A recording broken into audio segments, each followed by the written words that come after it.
اللہ کے نبی صلی اللہ علیہ وسلم سے ملنے کے لیے وہ گاؤں دیہات کے لوگ عرابی آتے تھے، اور گاؤں دیہات کے لوگ زیادہ سمجھدار نہیں ہوتے تھے، ان کی زبان بھی عجیب و قسم کی تھی، عجیب و غریب.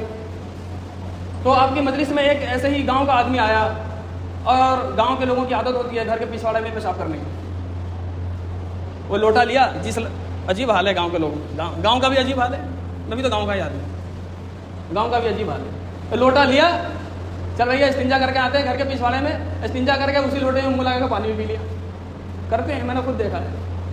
ارے لوٹا ناپاک تھوڑی ہو گیا، لوٹے کے اسی لوٹے میں پانی بھی پی لیتے ہیں. ابے وضو کر کے پانی پینے کا تو سمجھ میں آیا تھا، پیشاب کر کے پانی پی رہا ہے، یہ کیا چیز ہے؟ یہ تجھے کس نے سکھایا؟ ویسے ہی وہ گاؤں کا آدمی تھا. اس گاؤں کے آدمی نے کیا کرا، مجلس جب ختم ہوئی اللہ کے نبی صلی اللہ علیہ وسلم کی مسجد نبوی کی، تو وہیں کونے پہ سائڈ میں پیشاب بیٹھ کے کرنے لگ گیا. اب اس کو کیا پتا، گاؤں دیہات میں تو کہیں بھی پیشاب کر لو جی. وہ آ گیا، سنا آپ نے مولوی صاحب والا، چھوڑی ہٹائیے اس کو. اب گاؤں دیہات میں وہ کبھی بھی کہیں بھی پیشاب کر لو جی. اب وہ پیشاب کرنے لگے، سارے صحابہ کھڑے ہوئے، یا رسول اللہ یہ کیا بدتمیزی ہے اس کی.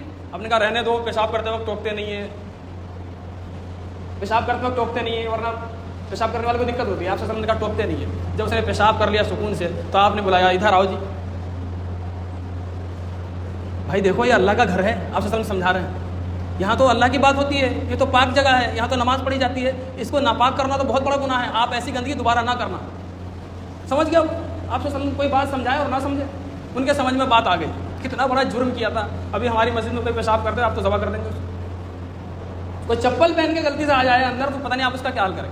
چپل پہن کے پکڑو اس کو، مارو اس کو. چپل پہن کے آ کے بدتمیز نہ لائق کیا کہ مسجد میں کیسے آتے ہیں. ارے بھیا پیار سے بات کر لے، اسے پیار سے سمجھا، پیار سے سمجھا. تو کیا ہوا، آپ صلی اللہ علیہ وسلم جب اس کو سمجھایا اور کہا کہ ٹھیک ہے، جو بات پوچھنی تھی، جو کام تھا وہ اپنا جانے لگ گیا، تو آپ نے اس کو کپڑا بھی، 2 کپڑے ہدیے کیے. اس کے پاس کپڑے کی کمی لگ رہی ہے تو آپ صلی اللہ علیہ وسلم نے کپڑا بھی دے دیا اس پیشاب کرنے والے کو. پھر دیکھا یہ جائے گا کیسے، سواری نہیں تو آپ نے سواری بھی دے دی. ایک آدمی مسجد میں آ کے پیشاب کرتا ہے، بدلے میں اس کو کپڑا بھی دیا جا رہا ہے، اس کو سواری دی جا رہی ہے. اس سواری پر سوار ہو کر جب وہ اپنے قبیلے میں پہنچتا ہے تو وہیں سے چلاتے ہوئے، شور مچاتے ہوئے جا رہا ہے کہ آج میں ایک ایسے انسان سے مل کے آ رہا ہوں کہ ایسے انسان کو میں نے زندگی میں کبھی نہیں دیکھا.